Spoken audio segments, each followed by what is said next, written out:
Hi అండి, నమస్తే. Welcome to cook with Manju. సాయంకాలం టైంలో ఏదైనా తినాలనిపిస్తే వేడి వేడిగా వెంటనే ఇలా ప్రిపేర్ చేసుకోండి. చాలా అంటే చాలా టేస్టీగా ఉంటాయి. టీ తాగుతూ వీటిని తీసుకున్నామంటే చాలా టేస్టీగా ఉంటాయి. ఎలా చేయాలో చూద్దాం. 1.5 కప్పు దాకా మనం మైదా పిండి తీసుకుందాము. ఇప్పుడు 1/2 కప్పు దాకా బొంబాయి రవ్వ తీసుకొని మిక్సీ పట్టుకోవాలి.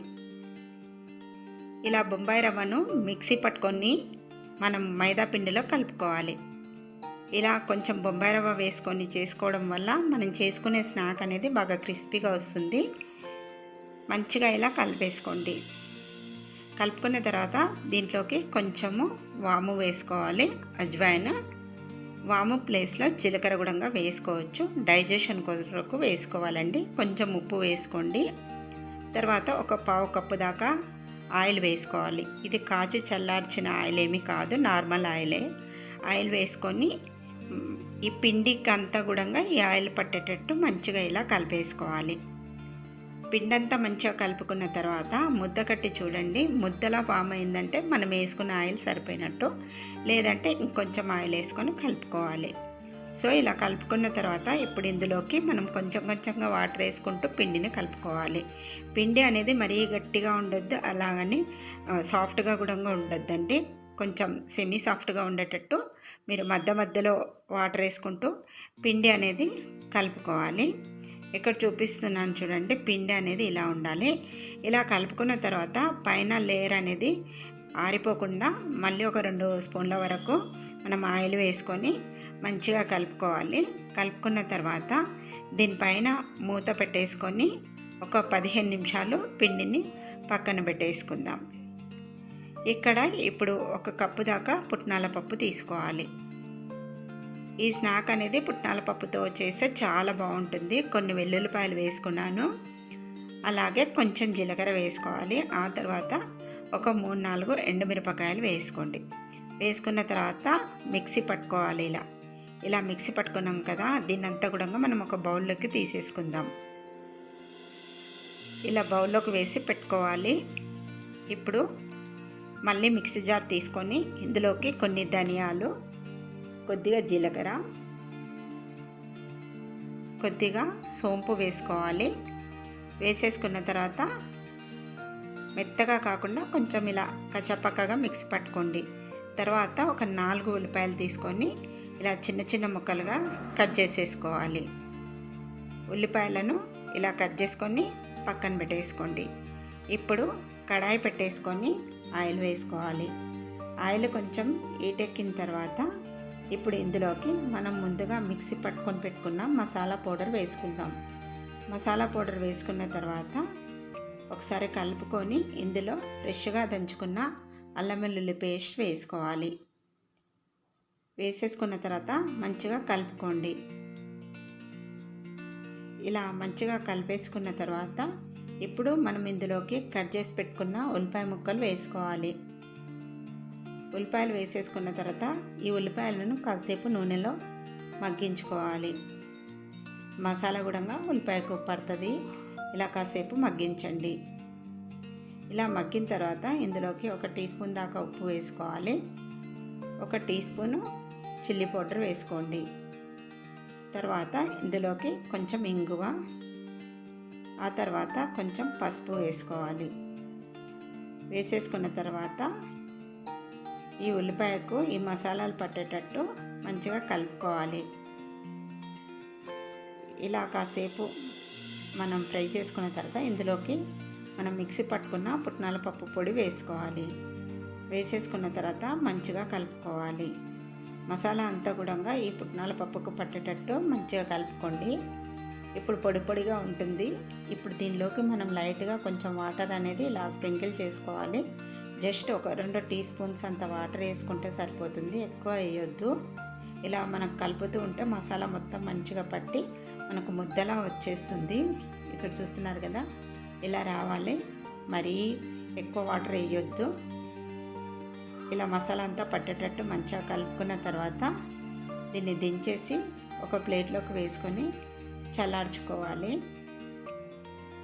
ఇలా బాగా చల్లారిన తర్వాతనే మనము చిన్న చిన్న బాల్స్లో ఇలా ప్రిపేర్ చేసుకొని పెట్టుకోవాలి. ఇప్పుడు మనం పిండిని చూద్దాము. పిండిని మళ్ళీ ఒకసారి కలుపుకోవాలి. కలుపుకున్న తర్వాత ఇందులో నుంచి కొంచెం పిండి తీసుకొని మిగతా పిండి ఆరిపోకుండా మూత పెట్టుకొని పక్కన పెట్టేసుకోవాలి. ఇప్పుడు ఇలా రౌండ్గా చేసుకొని ఇలా బౌల్లో ప్రిపేర్ చేసుకోవాలి. ఇలా ప్రిపేర్ చేసుకున్న తర్వాత దీని లోపల మనం ఇప్పుడు స్టఫింగ్ పెట్టుకోవాలి.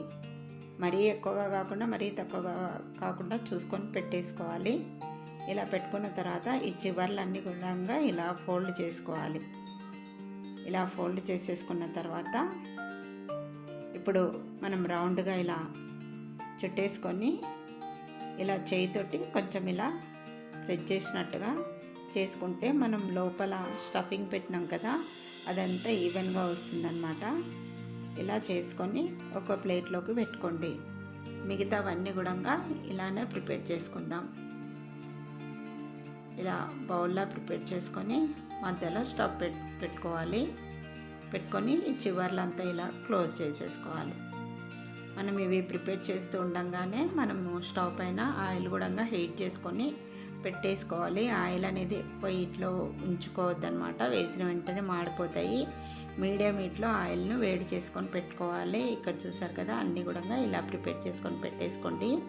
ఇప్పుడు ఆయిల్ హీట్ ఎక్కింది కదా, ఒకటొకటిగా వేసుకుందాము. ఇలా వేసుకున్న తర్వాత వెంటనే కదిలించొద్దు. 1-2 నిమిషాలు అలా వదిలేయాలి. అవి మెల్లిమెల్లిగా ఆయిల్ పైకి తేలుతూ ఉంటాయన్నమాట. కొంచెం పొంగుతాయి కూడా. ఇలా మనము ఆయిల్ అండ్ కడాయిని బట్టి మనము ఈ కచోరీలు అనేటివి వేసుకోవాలి. మరీ ఎక్కువగా వేసుకుంటే కూడా సరిగా వేగం అన్నమాట, పొంగవు కూడా.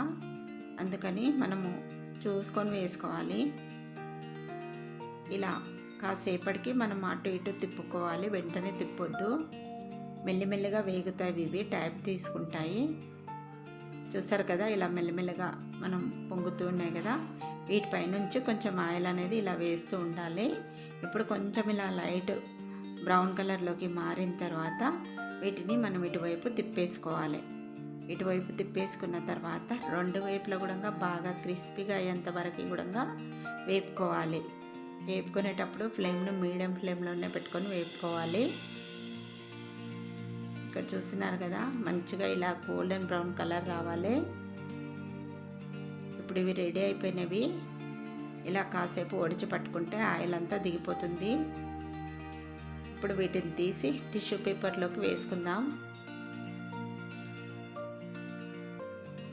నెక్స్ట్ మనము ఇంకొన్ని కూడా ప్రిపేర్ చేసుకొని ఇలా ఆయిల్లో వేసుకోవాలి. సెకండ్ బ్యాచ్ వేసుకునేటప్పుడు ఆయిల్ హీట్గా ఉంటే ఆయిల్ హీట్ తగ్గిన తర్వాత వేసుకోవాలి. చూసారు కదా, కొంచెం ఇలా తిప్పుతూ వేపుకోవాలి. ఇక్కడ చూసారు కదా, ఇలా పొంగిన తర్వాత తిప్పేసుకోవడమే.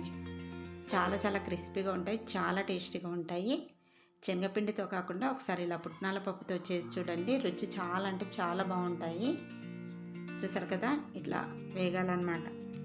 ఇలా వేగిన తర్వాత ఇప్పుడు వీటిని కూడా తీసుకొని ప్లేట్లోకి వేసేసుకుందాం. చాలా చాలా క్రిస్పీగా వస్తాయి, టేస్టీగా ఉంటాయి. సాయంకాలం టైంలో తినడానికి మంచి స్నాక్ రెసిపీ అండి ఇది. అప్పటికప్పుడు చేసుకోవచ్చు, పెద్ద టైం ఏం పట్టదు. మరి మీకు ఈ రెసిపీ నచ్చినట్టయితే తప్పకుండా ట్రై చేయండి. ట్రై చేసిన తర్వాత ఎలా వచ్చిందో నాకు కామెంట్ రూపంలో తెలపండి. మరిన్ని ఇంట్రెస్టింగ్ వీడియోస్ కోసం ప్లీజ్ నా ఛానల్ని సబ్స్క్రైబ్ చేయండి. అలాగే లైక్ ఇవ్వడం అయితే మర్చిపోకండి. వీడియో నచ్చితే మీ ఫ్రెండ్స్కి, మీ రిలేటివ్స్ కూడా షేర్ చేయండి. ప్లీజ్ అంటే నాకు సపోర్ట్ చేస్తూ ఉండండి. Thanks for watching my video.